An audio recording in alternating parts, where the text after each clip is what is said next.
Good morning students.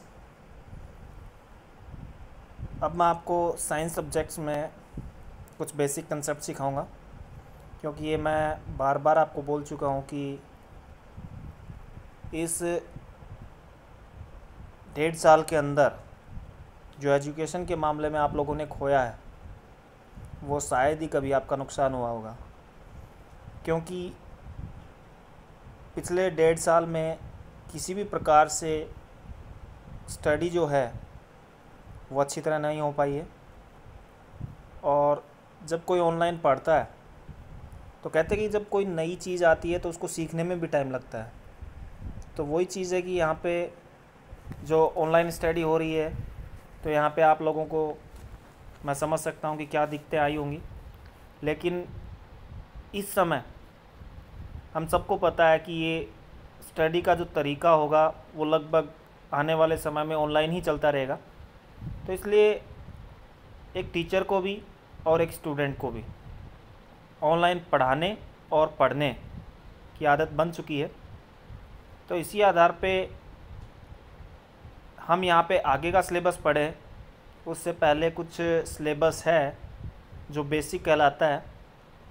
वो मैंने कई बच्चों से जब पूछा, उनसे नॉलेज लिया, तो पता चला कि आप लोगों को बेसिक कंसेप्ट्स भी अच्छी तरीके से अभी लर्न नहीं है, आप उनको भूल चुके हैं। तो उन्हीं को रिमाइंड करवाने के लिए मैं कुछ कंसेप्ट्स यहाँ पे दे रहा हूँ, ताकि कुछ दिनों तक 5-10 दिन के अंदर वो आपके बेसिक कंसेप्ट्स क्लियर हो जाएं और आप आगे का फिर बुक्स को स्टडी कर सकें। तो यहाँ पे जो मैटर है साइंस के अंदर जो हम स्टडी करेंगे वो है आपका एलिमेंट्स, कंपाउंड्स एंड मिक्सचर। यानी कि ये वो बेसिक कंसेप्ट है जो हर बच्चे को पता होना चाहिए अगर वो साइंस में पढ़ रहा है तो। और मुझे जहाँ तक पता है तो इन कंसेप्ट्स के बारे में आप लोग काफ़ी भूल चुके हो, आपको याद ही नहीं है कि आखिरकार एलिमेंट्स क्या है, कंपाउंड्स क्या है, मिक्सचर क्या है। और जब तक ये चीज़ें, बेसिक चीज़ें ही नहीं याद रहेंगी तो हम आगे साइंस में आगे पढ़ने से कोई फ़ायदा नहीं है कि हम आगे पढ़ें। तो इसलिए पहले इनको रिमाइंड करना होगा। तो यहाँ पे मैं इनको बता रहा हूँ, आपको एक्सप्लेन कर रहा हूँ कि आखिरकार एलिमेंट क्या होता है, कंपाउंड क्या होता है और मिक्सचर क्या होता है। तो कहते हैं कि जब हम किसी चीज़ को समझते हैं, किसी भी टॉपिक को समझते हैं, तो इंसान अगर जनरली बेसिक चीज़ों को समझे, जनरली जो प्रकृति में, नेचर में जो हो रहा है उसके हिसाब से उसको समझे, तो हर स्टडी काफ़ी आसान हो जाती है। तो कहने का मतलब नेचुरली अगर हम समझें तो हम ये कह सकते हैं कि किसी भी टॉपिक को अगर समझना है तो आपको सबसे पहला एक काम करना होगा कि नेचुरल थिंग को समझना है, कि हम किसी चीज़ की स्पेसिफिकेशन को ढूंढते हैं, तब हमें पता चलता है कि आखिरकार यह वस्तु है। फॉर एग्ज़ाम्पल, अगर हमें किसी पेन और पेंसिल में फ़र्क करना हो तो हमें कैसे पता चलेगा? तो सिंपल सी बात है, पेंसिल के से जो लिखा जाता है वो इरेज़र से मिटाया जा सकता है। पेंसिल को छीलने के लिए हमें शार्पनर की ज़रूरत पड़ती है। और यदि पेन से लिखते हैं तो सिर्फ हमें ग्रिप हटाना पड़ता है और उससे हम लिख लेते हैं। तो ये स्पेसिफिकेशन देखने पर हम फ़र्क महसूस कर सकते हैं कि ये तो पेंसिल है और ये पेन है। वैसे स्टडी के अंदर कौन सी चीज़ एलिमेंट है, कौन सी चीज़ कंपाउंड है, कौन सी चीज़ मिक्सचर है, तो उसकी कुछ स्पेसिफिकेशंस हैं जिसको हमें समझना पड़ेगा। और वो स्पेसिफिकेशंस अगर हमें पता चल जाती हैं तो उस आधार पर हम कह सकते हैं कि आखिरकार ये एलिमेंट है, ये कंपाउंड है और ये मिक्सचर है। तो यहाँ पे दिया हुआ है कि नोट दैट एन एलिमेंट, यानी कि हमें क्या करना है कि अगर कोई थिंग एलिमेंट है तो उसके लिए हमें नोट करना है कि नोट दैट एनिमल, हमें ये ध्यान रखना है कि एक एलिमेंट, ठीक है ना, एक एलिमेंट क्या करता है, consist of only one kind of atom. यानी कि जो ये ध्यान रखने वाली बात है कि जो एक एलिमेंट होता है वो एक ही प्रकार के, केवल एक ही प्रकार के एटम से बना होता है। कंसिस्ट का मतलब यहाँ बना होना है, यानी कि उसमें जैसे हाइड्रोजन है, हीलियम है, लिथियम है, बोरोन है, कार्बन है, नाइट्रोजन है, ऑक्सीजन है, ये बहुत सी चीज़ें हैं, बहुत से आपके इनके जो एटम होते हैं, अगर इनको मिक्स करके कुछ बनाया जाएगा तो वो एलिमेंट नहीं कहलाएगा। लेकिन अगर हम नाइट्रोजन के, सिर्फ और सिर्फ नाइट्रोजन के एटम्स लेते हैं तो उसे जो चीज़ बनकर सामने आएगी उसे हम एलिमेंट बोलेंगे, क्योंकि इसमें लिखा है consist of only one kind of atom. ऐसे ही हाइड्रोजन के एटम्स अगर हम लेंगे, इकट्ठा करेंगे, तो वो भी एलिमेंट कहलाएगा। ठीक है, तो ये हमें ध्यान रखना है। दूसरा है can not B broken down into a simpler type of matter, यानी कि एलिमेंट को हम क्या नहीं कर सकते, सिंपलर टाइप ऑफ मैटर यानी एक साधारण से पदार्थ में उसे नहीं बांट सकते, साधारण से पदार्थ में नहीं बांट सकते। यानी कि कहते हैं ना किसी काम को करते तो बड़ी आसानी से हो जाता है, तो अगर एलिमेंट है तो एलिमेंट का जो एटम है उस एटम को अगर हम डिवाइड कर देंगे, फर्दर डिवाइड करने की कोशिश करेंगे तो वो आसानी से डिवाइड नहीं होगा, काफ़ी कॉम्प्लेक्स जटिल तरीके अपनाने पड़ेंगे जिसके आधार पर वो आगे जाके डिवाइड होगा। ठीक है, और साथ ही साथ बाय ईदर फिजिकल और केमिकल मींस, यानी कि इसका मतलब हुआ कि उसको अगर आगे फर्दर डिवाइड करने की कोशिश करते हैं तो साधारण से तरीके से वो विभाजित नहीं होगा, चाहे हम उस पर फिजिकल एक्टिविटी करें या हम उस पर केमिकल एक्टिविटी करें। तो फिजिकल और केमिकल एक्टिविटी का मतलब यहाँ पे है कुछ ऐसी एक्टिविटी उसके साथ करें कि जैसे कि उसको गर्म किया, हीट किया, उसको हमने प्रेस किया, उसको हमने किसी हैमर से तोड़ने की कोशिश की। ठीक है, तो ये चीज़ें फिजिकल एक्टिविटी में आ गए। और केमिकल मीन्स का मतलब होगा कि कोई केमिकल रिएक्शन करवाया, उसमें कुछ मिक्स किया जिससे वो रिएक्ट कर जाए और रिएक्ट करके कोई नई चीज़ बनाए, या उसमें क्या हो जाए, वो टूट जाए, ब्रेक डाउन हो जाए। तो ये आसानी से अगर नहीं होता है तो वो एलिमेंट है, और अगर वो आसानी से हो जाता है तो फिर वो एलिमेंट नहीं है। यानी कि ये खास बात है एलिमेंट की कि एलिमेंट जो है वो आसानी से फिजिकल एक्टिविटी या केमिकल एक्टिविटी करने से ब्रेक डाउन नहीं होता। तीसरा है can exist as either atoms, example argon, और मोलिक्यूल्स, एग्जाम्पल नाइट्रोजन। यानी कि इसने कहा है कि can exist as either atoms, कि एलिमेंट जो है वो एग्जिस्ट का मतलब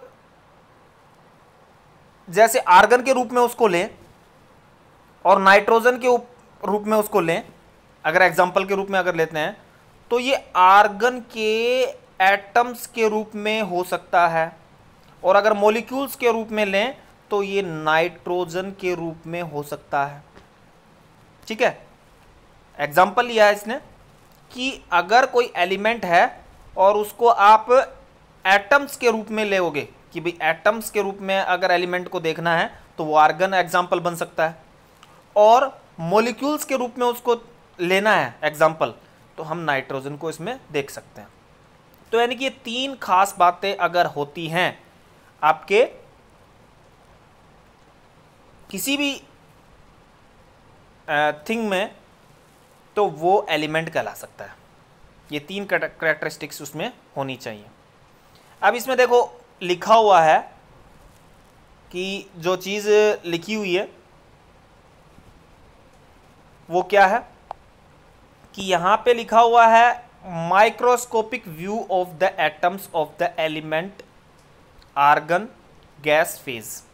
इसका मीनिंग क्या हुआ, यानी कि अगर हम इसके मीनिंग की बात करें तो ये जो हमें दे रखा है ये वाला, इसमें लिखा है कि अगर हम माइक्रोस्कोप से देखें किसी आर्गन के एलिमेंट को गैस फेज में तो वो ऐसा दिखाई देता है।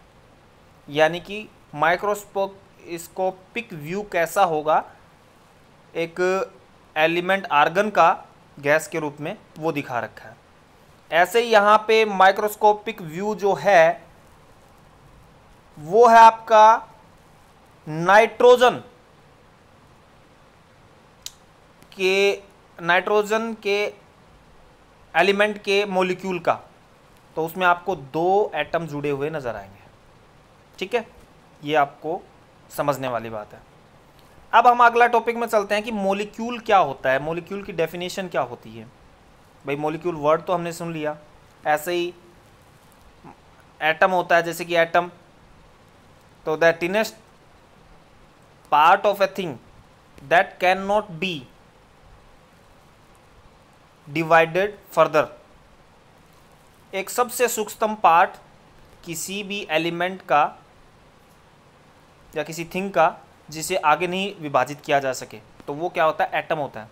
ऐसे ही मॉलिक्यूल है, तो मॉलिक्यूल की डेफिनेशन है ए मॉलिक्यूल कंसिस्ट ऑफ 2 और मोर एटम्स, यानी कि एक मॉलिक्यूल जो होता है वो बना होता है 2 या 2 से ज़्यादा एटम से, ऑफ द सेम एलिमेंट और डिफरेंट एलिमेंट। वो दोनों एटम सेम एलिमेंट के भी हो सकते हैं और डिफरेंट एलिमेंट्स के भी हो सकते हैं।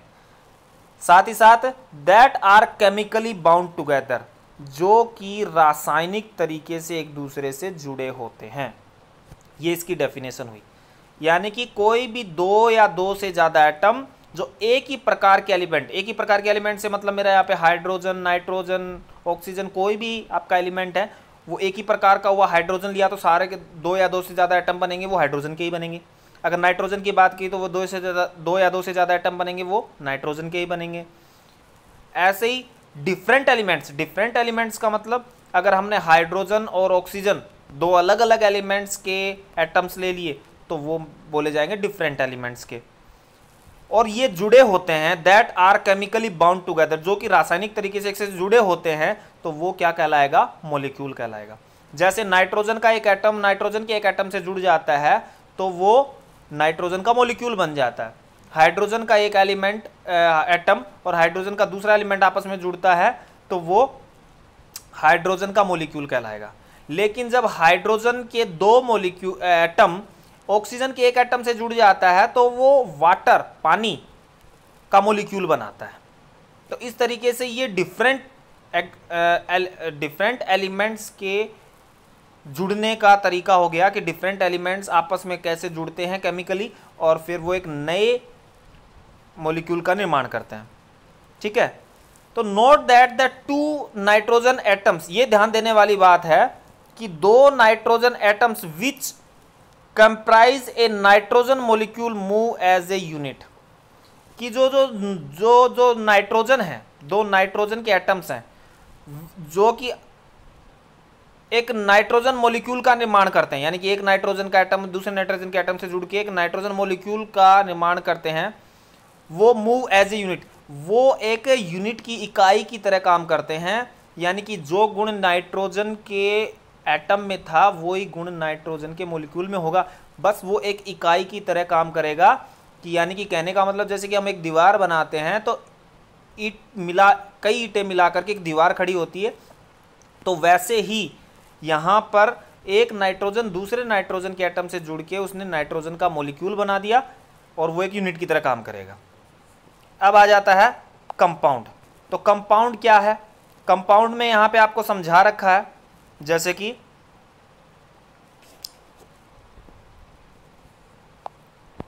कंपाउंड है, माइक्रोस्कोपिक व्यू कैसा होता है कंपाउंड का, एग्जाम्पल के रूप में ले रखा है। जैसे microscopic view of A molecules of the compound water, यानी कि जो वाटर एक कंपाउंड होता है उसका माइक्रोस्कोपिक व्यू कैसा होता है गैस फेज में। ऑक्सीजन एटम्स आर रेड, जिसमें दिखा रखा है कि ऑक्सीजन एटम जो है वो रेड कलर में है जो घूम रहा है इसके सर्कल के अंदर, और हाइड्रोजन एटम्स आर वाइट, और इसके साथ जो 2 एटम्स जुड़े हुए हैं हाइड्रोजन के वो वाइट कलर में आपको दिखाए गए हैं। ठीक है, तो ये माइक्रोस्कोपिक व्यू हम देख सकते हैं। अब कंपाउंड की यानी कि कंपाउंड में क्या करैक्टरिस्टिक्स होती हैं वो हमें देखना है कि वो कंपाउंड कहलाए।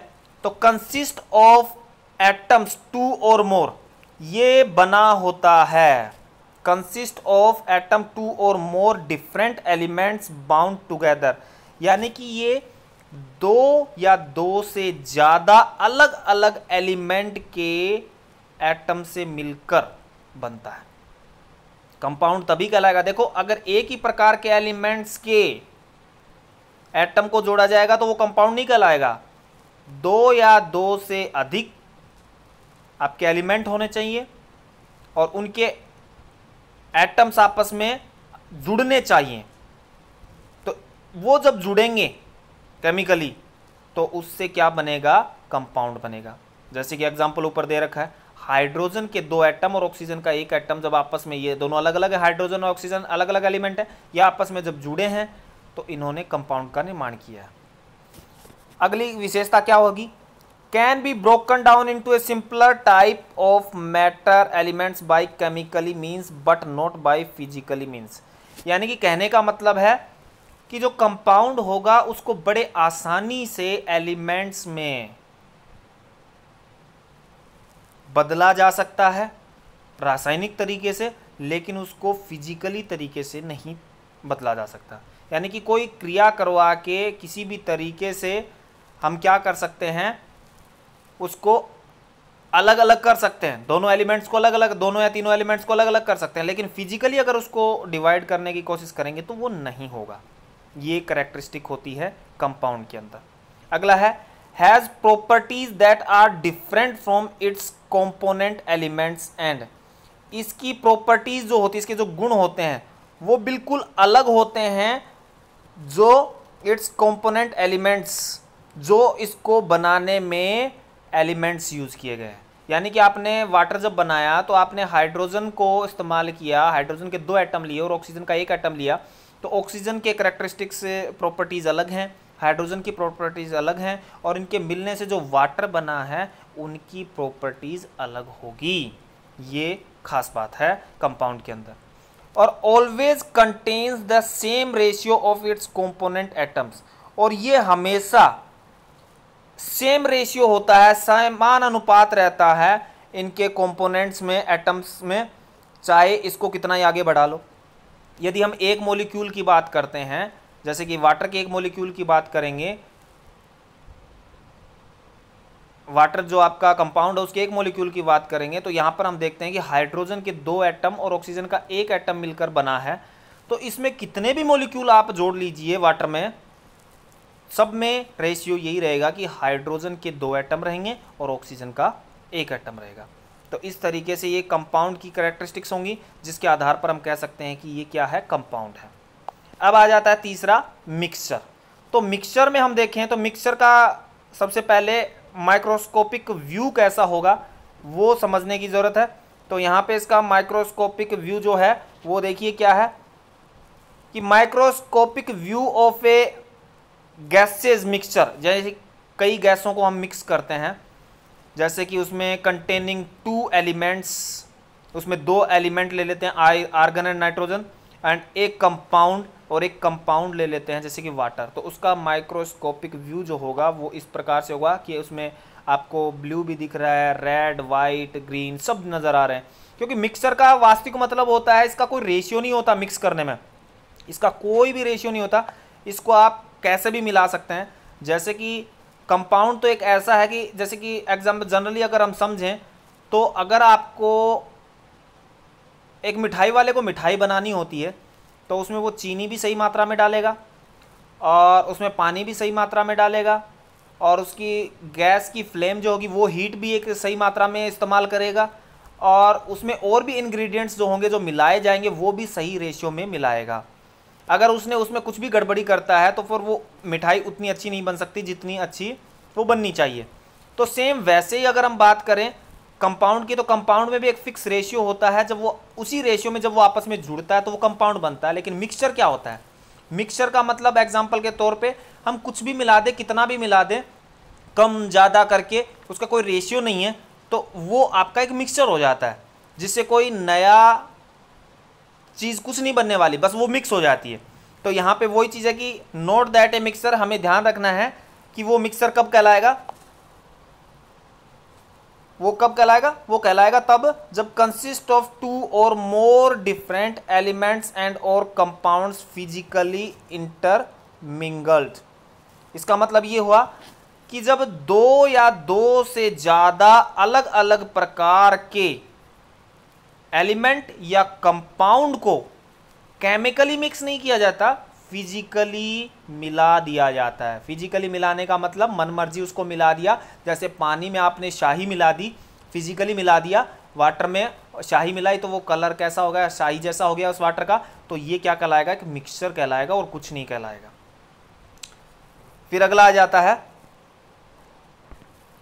Can be separated into its,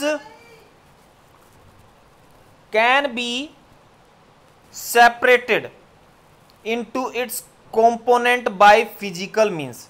इनको हम अलग अलग कर सकते हैं, जो मिलाए गए हैं आपस में उनको अलग अलग कर सकते हैं फिजिकली तरीके से।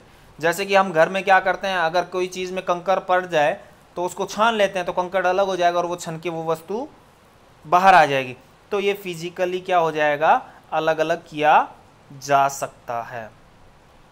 Often retain many of the properties of its component, और इसकी प्राय प्रॉपर्टीज वही होती हैं जो आपने पहले मिलाया था। यानी कि जैसे कि आप पानी में चीनी मिलाते हो तो ये एक मिक्सचर और कुछ नहीं है। अब वही है कि चीनी मीठी थी तो वो मीठा ही रहता है, पानी जैसे ठंडा था वो ठंडा ही रहता है। तो सेम प्रॉपर्टीज वैसा का वैसा ही रहता है, उसमें कोई चेंजेस नहीं आता। तो इस तरीके से हम उसको एक मिक्सचर कह सकते हैं और कुछ नहीं कह सकते। तो अगर ये कैरेक्टरिस्टिक्स आपकी आती हैं, 3 कैरेक्टरिस्टिक्स जो बताई गई मिक्सचर की, तो हम उसको मिक्सचर बोल सकते हैं। तो इस तरीके से हमने तीनों चीज़ों को समझ लिया है कि आखिरकार एलिमेंट क्या होता है, कंपाउंड क्या होता है और मिक्सचर क्या होता है। और ये कैरेक्टरिस्टिक्स अगर आप याद रखोगे हर एक की, तो कभी भी आपको साइंस में दिक्कत नहीं होगी कि आखिरकार मॉलिक्यूल क्या होगा, कंपाउंड क्या होगा, एलिमेंट क्या होगा, मिक्सचर क्या होगा। और ऐसे ही बहुत से प्रोसेस हैं जो साइंस में नाम आते हैं लेकिन हमें पता ही नहीं होता। तो वो कुछ दिन हम बेसिक उस चीज़ को पढ़ेंगे तो हमारा पीछे का सिलेबस कवर हो जाएगा। तो इसलिए इनको अच्छे तरीके से आपको पढ़ना है और फिर नोटबुक में इनको लिखना है, और लिख के आपको क्या करना है, इनको याद भी करना है। तो अब मैं यहाँ पे अपने वीडियो को एंड करता हूँ और आपको इस होमवर्क को कंप्लीट करना है, नोट डाउन कर लेना अपनी नोटबुक में और फिर लर्न भी करना है, क्योंकि हर सैटरडे को इसका पेपर होगा। Okay, bye.